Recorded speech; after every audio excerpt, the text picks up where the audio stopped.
है कहता था, ठीक है, कभी ये कहता था कि ये प्रॉब्लम है, मगर वो लगा रहा, उसने कभी छोड़ा नहीं।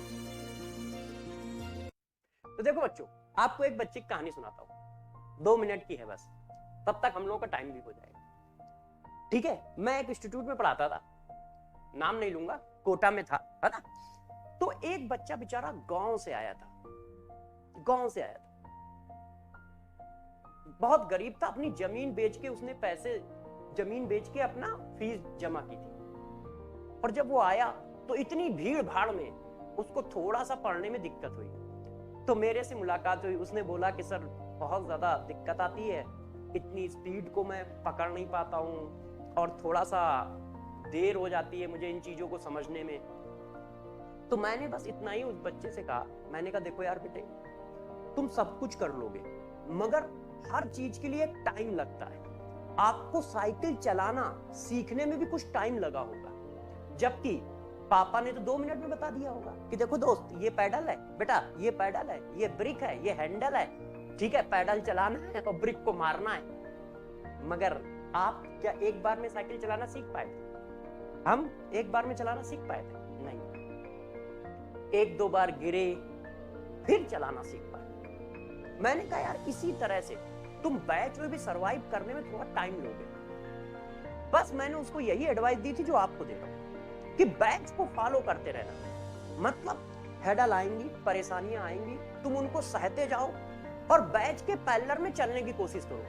मतलब जब टीचर चैप्टर खत्म कर रहा है तो आप भी चैप्टर खत्म करो, ठीक है, टीचर नया चैप्टर चालू कर रहा है तो आप भी नया चैप्टर चालू करो।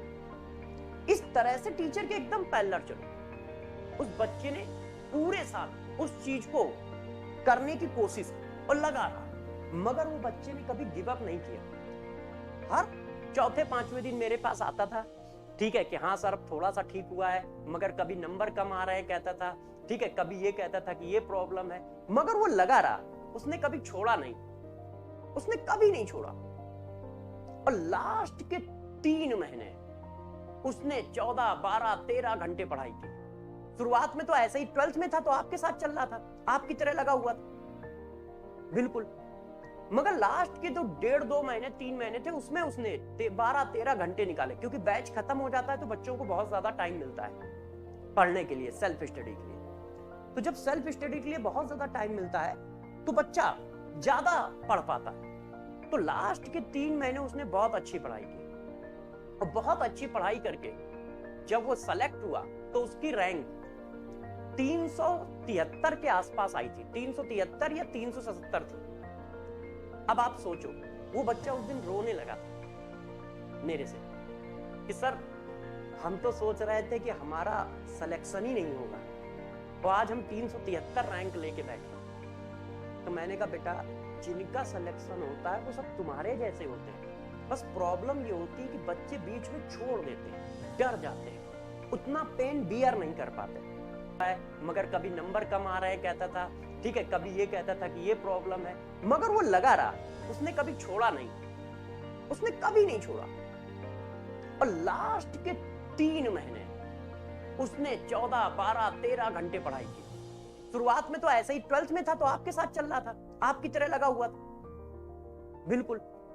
मगर लास्ट के तो 1.5-2 महीने 3 महीने थे, उसमें उसने 12-13 घंटे निकाले, क्योंकि बैच खत्म हो जाता है तो बच्चों को बहुत ज्यादा टाइम मिलता है पढ़ने के लिए, सेल्फ स्टडी के लिए। तो जब सेल्फ स्टडी के लिए बहुत ज्यादा टाइम मिलता है तो बच्चा ज्यादा पढ़ पाता है।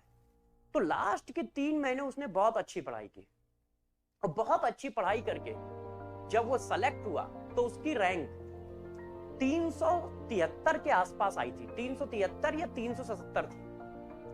अब आप सोचो, वो बच्चा उस दिन रोने लगा था मेरे से कि सर हम तो सोच रहे थे कि हमारा सिलेक्शन ही नहीं होगा, तो आज हम 373 रैंक लेके बैठे। तो मैंने कहा बेटा, जिनका सिलेक्शन होता है वो सब तुम्हारे जैसे होते हैं, बस प्रॉब्लम ये होती है कि बच्चे बीच में छोड़ देते हैं, डर जाते हैं, उतना पेन बियर नहीं कर पाते। उसने कभी नहीं छोड़ा। और लास्ट के 3 महीने उसने 14, 12, 13 घंटे पढ़ाई की। शुरुआत में तो ऐसे ही 12th में था तो आपके साथ चल रहा था, आपकी तरह लगा हुआ था, बिल्कुल। मगर लास्ट के तो 1.5-2 महीने 3 महीने थे, उसमें उसने 12-13 घंटे निकाले, क्योंकि बैच खत्म हो जाता है तो बच्चों को बहुत ज्यादा टाइम मिलता है पढ़ने के लिए, सेल्फ स्टडी के लिए। तो जब सेल्फ स्टडी के लिए बहुत ज्यादा टाइम मिलता है तो बच्चा ज्यादा पढ़ पाता है। तो लास्ट के 3 महीने उसने बहुत अच्छी पढ़ाई की, और बहुत अच्छी पढ़ाई करके जब वो सेलेक्ट हुआ तो उसकी रैंक 373 के आसपास आई थी, 373 या 377 थी।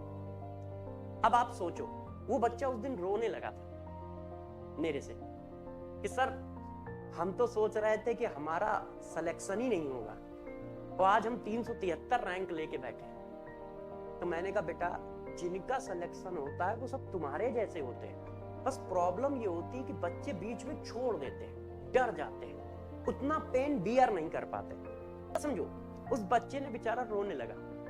उसने कहा सर यदि मैं आईआईटी ना सेलेक्ट होता तो मैं मेरा परिवार पूरा बर्बाद हो जाता, मैं खेती बेच के कोचिंग कर रहा हूं। अब 373 या 377 रैंक सेलेक्ट हुआ।